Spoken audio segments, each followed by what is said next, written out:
Aguirre. Presente, doctor.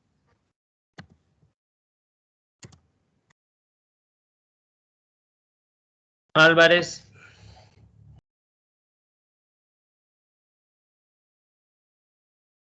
Álvarez.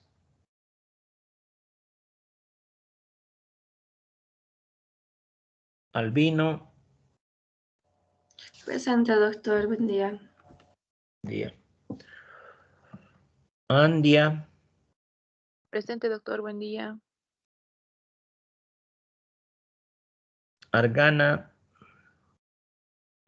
Presente, doctor. Buen día. Arroyo. Arroyo presente. Ávila. Presente, doctor. Buen día. Bordiñón. Presente, doctor. Buenos días. Buenos días. Canchasto. Presente, doctor, buen día. Quirino. Presente, doctor. Buenos días.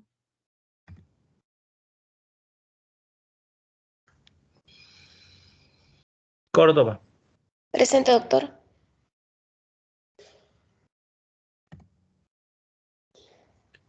Cruz Maqueño. Cruz Madueño Víctor, presente. Madueño, disculpa. Buen día. Buen día. Cruz Paco.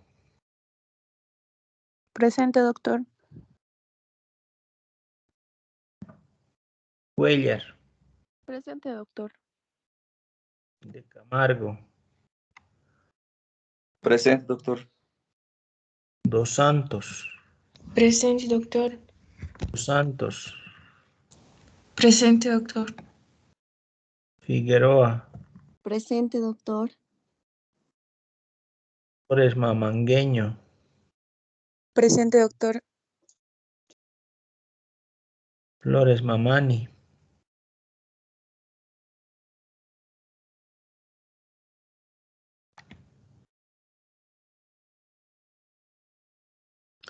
Franco Shanti.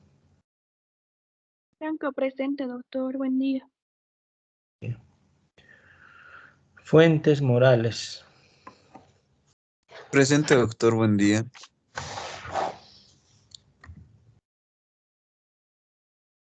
Herbas.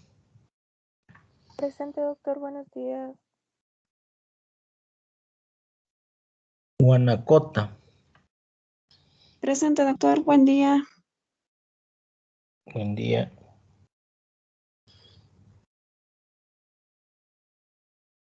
Javier. Presente, doctor. Buenos días.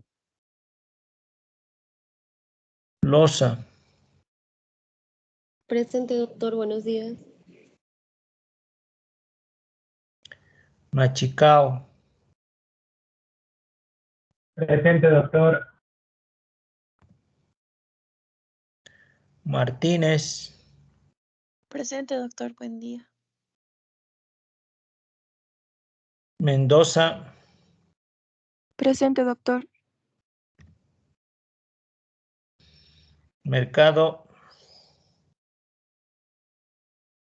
Presente, doctor. Buen día. Mercado Flores. Presente, doc. Miranda. Presente, doctor. Moscoso. Presente, doctor. Buen día. Orellana. Presente, doctor. Buen día. Paiva. Presente, doctor. Pereira. Presente, doctor. Pérez Sánchez. Presente, doctor. Omar Torrico. Presente, doctor. Rebollo. Presente, doctor. Buenos días. Rocha.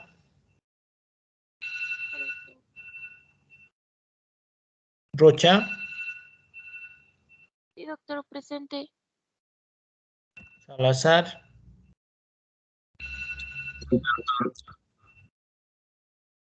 Salvatierra, Buenos días, doctor. Presente. Sato, Buen día, doctor. Presente. Soto, Soto, presente, doctor. Torrico, Presente, doctor.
Valdivia, Presente, doctor. Vargas, Vascopé,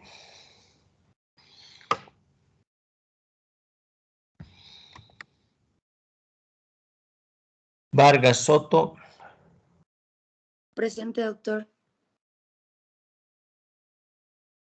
Villarruel, Presente, doctor. Yujra, Presente, doctor. Párez,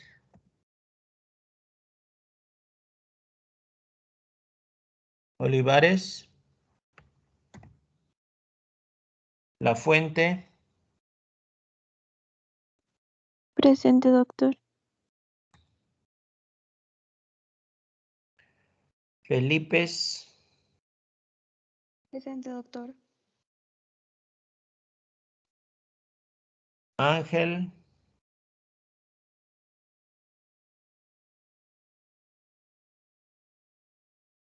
Arraiz, Presente, doctor. Buenos días. Argote, Presente, doctor. Buenos días. Vidal, Presente, doctor. Buenos días. Ospino, Presente, doctor.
ahí estamos.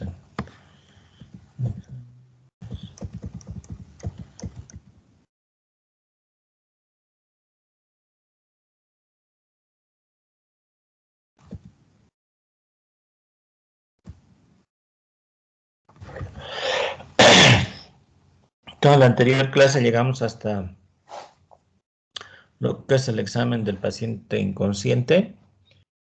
Como les mencioné, la escala de Glasgow nos sirve para poder determinar el puntaje que va a recibir ese paciente. ¿Por qué es importante la escala de Glasgow? Porque nos permite, si un paciente tiene un puntaje muy bajo, por debajo de 8, ese paciente debe ser entubado inmediatamente porque la probabilidad de que pueda sufrir un daño por hipoxia cerebral es grande. Por lo tanto, nos sirve para determinar un paciente grave de uno no grave. Entonces, si tenemos en la sumatoria la respuesta motora más la respuesta verbal más la respuesta ocular menor a 8, máximo es 15, mínimo es 3, entonces este paciente debe ser entubado inmediatamente. Según las estadísticas, si un paciente está más de 6 horas con un Glasgow inferior a 8, el 50% van a fallecer. Cuando es de 9 a 11, esto principalmente hablando del traumatismo cráneoencefálico, se considera un trauma moderado. Cuando es mayor a 12, se considera un trauma menor o leve. ¿A qué se denomina el coma? El coma se denomina a la incapacidad del paciente de abrir los ojos, de obedecer órdenes o de pronunciar palabras entendibles. También en el examen del paciente inconsciente vamos a ver los movimientos oculares o conjugados. Hay una prueba que se llama la prueba de los ojos de muñeca, donde usted gira la cabeza o reflejo oculocefálico y oculovestibular. Y los ojos, como los de las muñecas, deben ir al lado contrario. Si no ocurre esto, entonces es que hay una lesión. El otro es un fenómeno de tratar de tocar el ojo del paciente y el paciente va a tender a parpadear. Un fenómeno de amenaza se conoce. También tenemos que observar si existen parálisis facial, lo cual nos habla de un trauma severo con fractura de base de cráneo, si es que es el caso de un traumatismo cráneoencefálico. En el caso de que no sea así, probablemente una hemorragia intracerebral. Ahora vamos a hablar sobre los exámenes complementarios. ¿Sí ven, no? En la computadora, las diapositivas. Sí, doctor. Sí, doctor.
Una de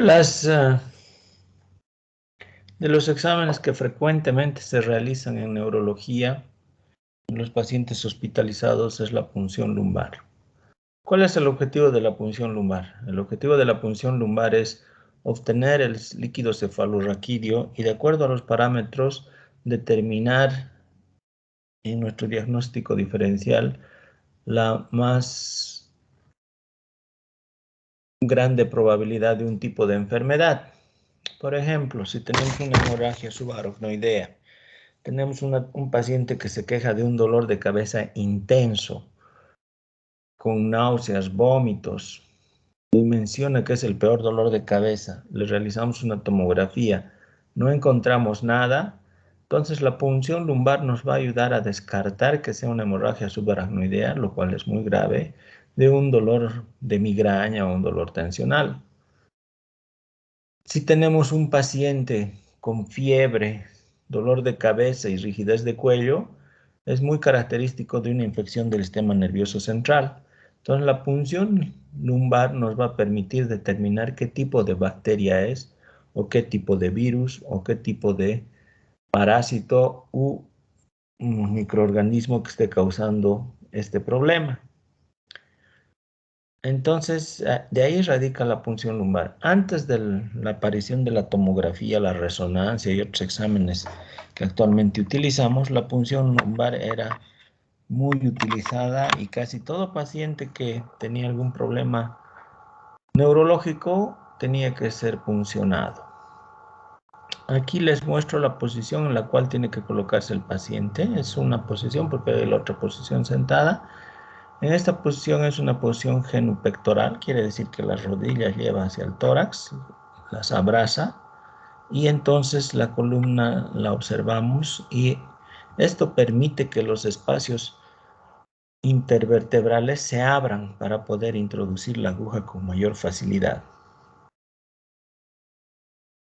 Tenemos que recordar un elemento anatómico, que la médula termina aproximadamente entre la primera y segunda vértebra lumbar. Por lo tanto, a partir de la segunda o de la tercera podemos sin preocupación introducir una aguja para sacar el líquido cefalorraquídeo.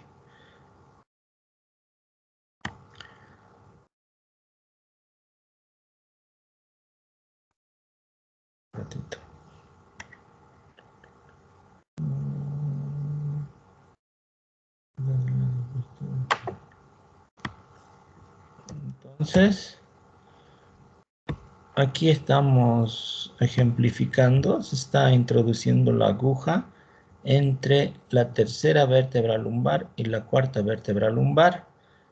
La aguja tiene esta característica de tener una boquilla hacia arriba, entonces va a recibir el líquido cefalorraquídeo. Y lo primero que tenemos que realizar es tomar la presión. La presión porque nos ayuda en nuestro diagnóstico diferencial de las distintas patologías que queremos determinar que es la causa del problema del paciente. Para eso utilizamos un manómetro y vamos a medir, aquí está graduado, cuánto es la presión de apertura, que se llama presión de apertura, y eso nos permite saber si el paciente está cursando con una hipertensión intracerebral. Lo que se recomienda es tomar 3 tubos. Por ejemplo, en el caso de la hemorragia subaracnoidea, los 3 tubos, la coloración va a ser similar, va a ser un color rojizo o rosado en los 3 tubos. En cambio, hay una punción traumática, eso se conoce cuando uno hace la punción, pero no logra introducir fácilmente la aguja, entonces intenta 1, 2 o 3 veces, y entonces el primer tubo va a ser sanguinolento, el segundo menos, y el tercero ya va a ser claro. Esto se considera una punción traumática y hay que anotarla para que los de laboratorio tengan en cuenta. Esta primera ejemplificación es el caso de una hemorragia subaracnoidea y esta es el caso de una punción traumática. Acá tenemos una tabla con las características del líquido cefalorraquídeo que nos sirven para poder determinar si un líquido cefalorraquídeo es normal o anormal. ¿Qué aspectos vamos a examinar? Como les mencioné, el primer aspecto es la presión.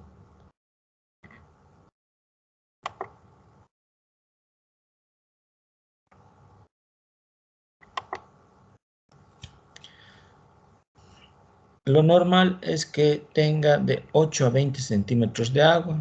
Su aspecto tiene que ser claro, 5 células por milímetro cúbico.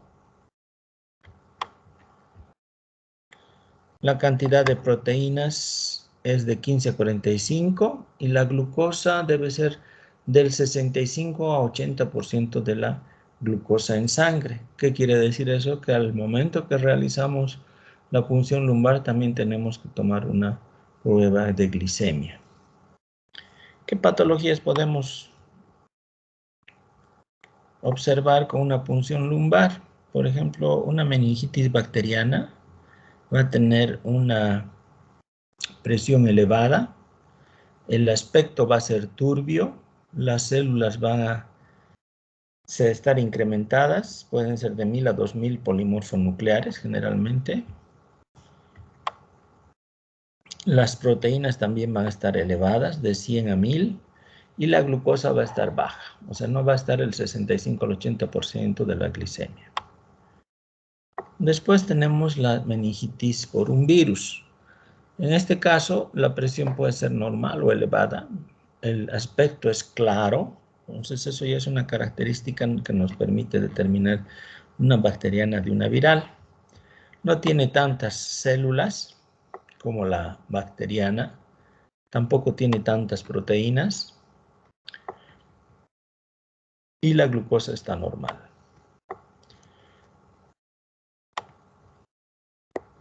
Acá en Latinoamérica y en particular en Bolivia, la tuberculosis, la meningitis tuberculosis sigue siendo una enfermedad bastante frecuente. Por lo tanto, en algún momento de su carrera se toparán con un paciente tuberculoso. Y si es un paciente tuberculoso con fiebre, rigidez de nuca, y le hacen una punción lumbar, van a encontrar que la presión está elevada, el color es opalescente, existe una moderada cantidad de células, no es normal, pero no es tan alta como la bacteriana. Las proteínas también están elevadas y la glucosa está baja.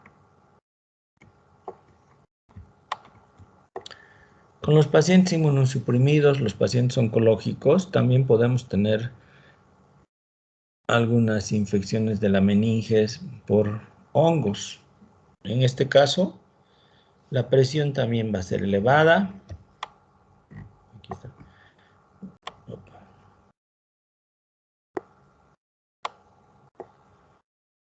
El color va a ser opalescente. Las células van a estar entre 50 a 500. Las proteínas de 100 a 700 y la glucosa disminuida. Pacientes oncológicos pueden presentar lo que se conoce como una meningitis carcinomatosa, que es como una metástasis a las meninges. En este caso la presión va a estar elevada, el color va a ser claro o a veces turbio. Vamos a encontrar células tumorales en el líquido cefalorraquídeo. Va a tener unas proteínas no tan altas, casi normales, y la glucosa va a estar baja. En el caso de la hemorragia subaracnoidea,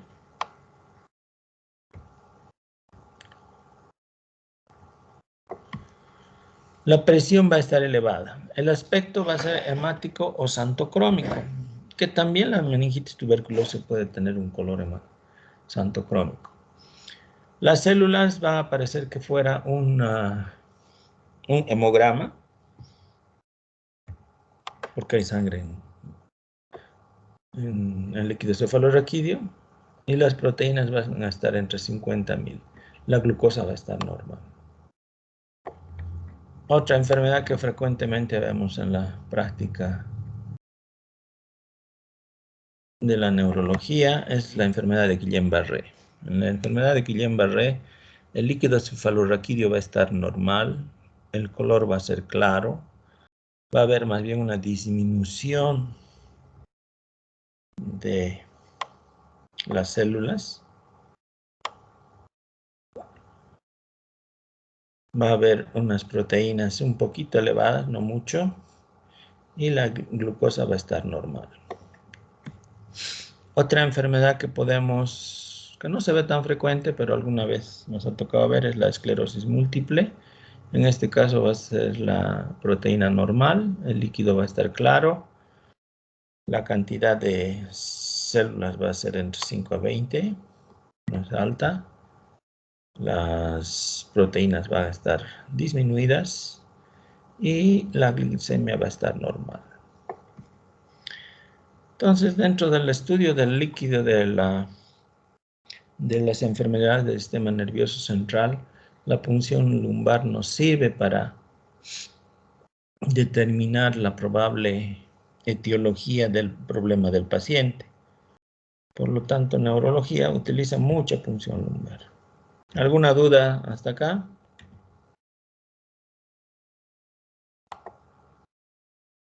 No, doctor. Ok, vamos a ver un videíto, a ver si se pasa cómo se hace la punción lumbar. ¿Ven el video? Sí, Hola. doctor. Sí, Ok. sí, se ve. Aquí es una punción lumbar, este es un video informativo. Esta es la posición sentada, el paciente se sienta, no está en posición genupectoral. Se determina el lugar y se limpia. Ahí están los 3 tubos que se tiene que utilizar, 4 por lo general, uno por si acaso. Se coloca un anestésico local, la lidocaína, se colocan los campos estériles en el área que vamos a funcionar. Se le debe explicar cada paso al paciente. Por ejemplo, se le está mencionando que se le va a introducir una aguja para anestesiar el área. Ahí está introduciendo la lidocaína.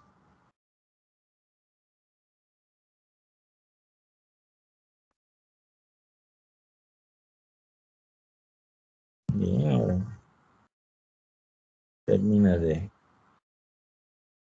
colocar sus campos. Ahora va a introducir la aguja.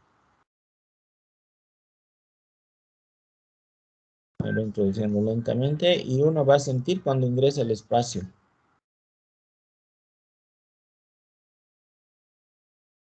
Introduciendo la aguja.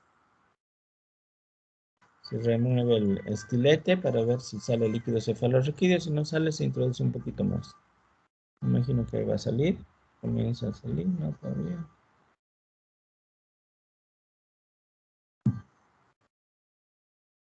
Ahí está. Ahí sale el líquido claro, no está a presión.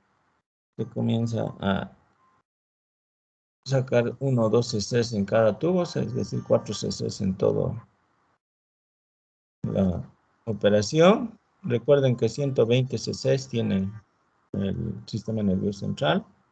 No le está quitando mucho, está menos del 1%. Se vuelve a introducir el estilete y se va quitando con mucho cuidado la aguja.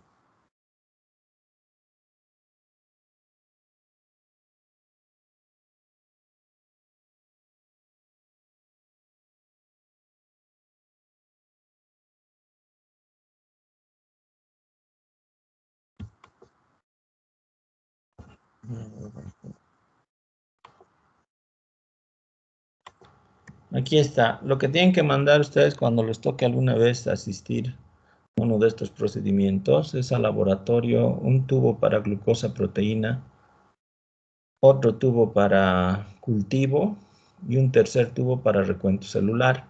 También se pide la tinción de Gram y alguna vez algún otro test. Por ejemplo, si consideran que el paciente tiene tuberculosis, existe unas pruebas especiales para tuberculosis, o si consideran que es en una neurocisticercosis, también existen eso. Entonces, recuerden, esto es lo que tienen que escribir en su orden: glucosa, proteína, recuento celular, cultivo, tinción de Gram y algún otro examen que el especialista les solicite que le realice. ¿Está claro cómo se realiza la punción lumbar?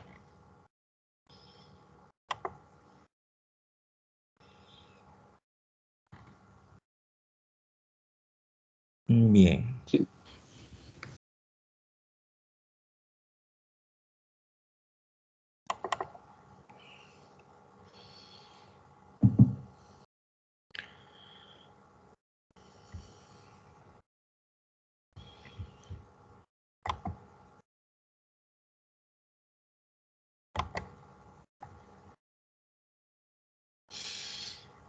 Actualmente ya casi no se utilizan las radiografías de cráneo, pero en algunas zonas todavía siguen con las radiografías de cráneo para tener una idea.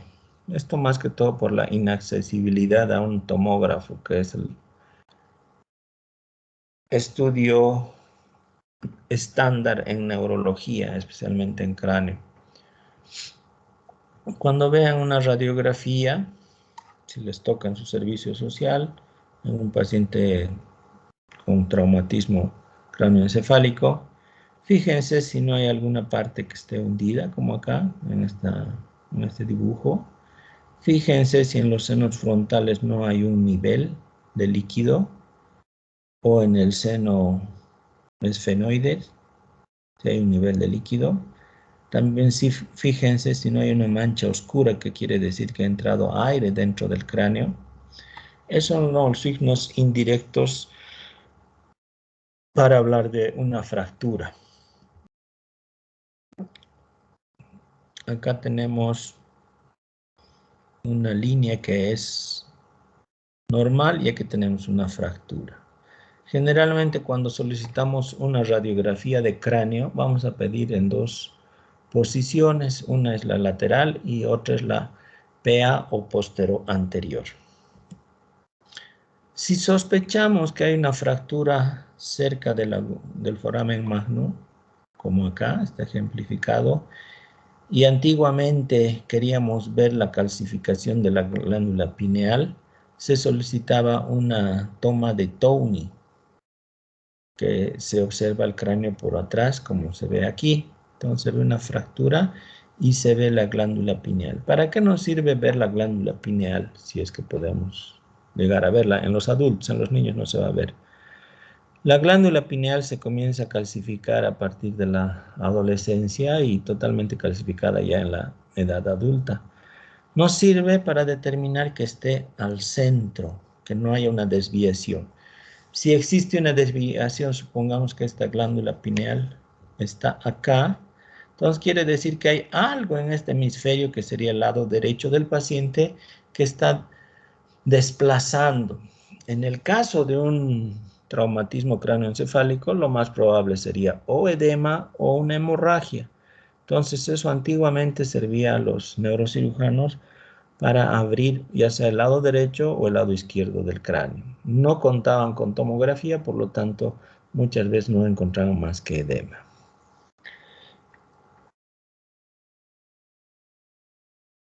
Pero también antes de la tomografía se utilizaba mucho la angiografía cerebral. La angiografía cerebral consiste en observar los vasos del cerebro, o también de la columna si gustan, a través de la inserción de un catéter y a través de este catéter introducir un medio de contraste al torrente sanguíneo. En particular, en este caso sería a la región cerebral. Acá estamos viendo que han introducido un catéter a la región inguinal hasta llegar a nivel de cráneo. Una vez que ya estés ahí, vas a introducir un contraste. Actualmente existen ya bombas automáticas y se tomarán tomas radiográficas para observar la arquitectura de las arterias. Obviamente para esto uno debe de tener el conocimiento de cómo están dispuestas las arterias. Estas son dos tomas, la anteroposterior y la lateral. Entonces uno buscará dónde hay alguna alteración en esta arquitectura de las arterias. Antiguamente se utilizaba bastante porque esto nos permitía, si había un desplazamiento, que el hematoma o el tumor o lo que esté desplazando a la materia cerebral alteraba cierta área de la irrigación cerebral, entonces de acuerdo a eso ibas a buscar esa patología. Actualmente todavía se utiliza bastante, especialmente en los accidentes cerebrovasculares, que es la tercera causa de invalidez a nivel mundial. Por lo tanto, es un estudio muy importante que nos puede servir no solo como diagnóstico, también como tratamiento, porque a través de este catéter,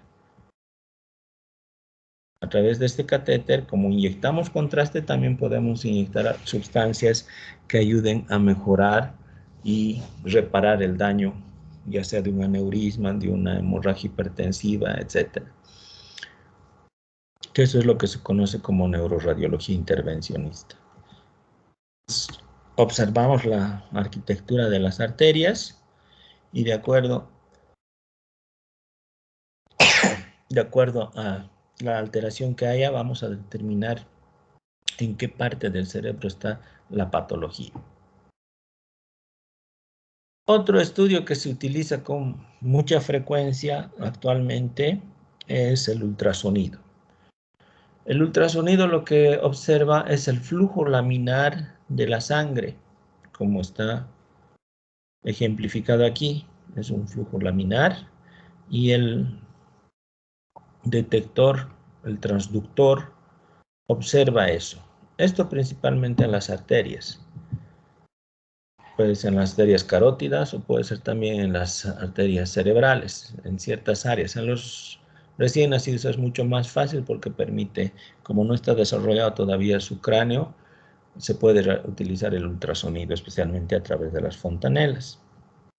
Pero en los adultos también hay por la región ocular que se puede realizar el ultrasonido para ver ese flujo. ¿Por qué nos sirve saber el flujo de las arterias? Porque si es un flujo elevado, nos está hablando de que existe un vasoespasmo. Y si es un flujo lento, nos menciona que hay una dilatación. ¿Para qué nos sirve saber el vasoespasmo? Por ejemplo, en pacientes con accidente cerebrovascular, para mejorar ese vasoespasmo, para revertir ese vasoespasmo. Porque si el vasoespasmo es severo, el área que irriga esa arteria va a fallecer, va a morir, y lo que no queremos es eso. Entonces hay que estar vigilando al paciente a través de ultrasonidos frecuentes. Y a nivel de carótidas, recuerden que una de las predilecciones para las placas ateromatosas son las carótidas. Ahí podemos observar si existe una disminución de la luz de la carótida, que es la arteria principal que irriga el cerebro,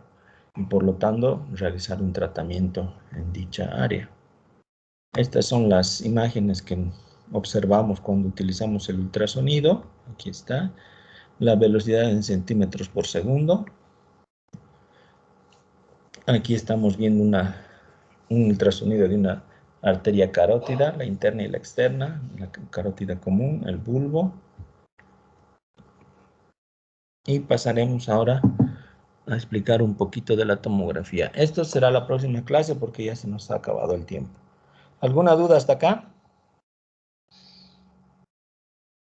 Todo Si está no hay bien. duda, No, No, doctor. doctor. ya viernes, chicos.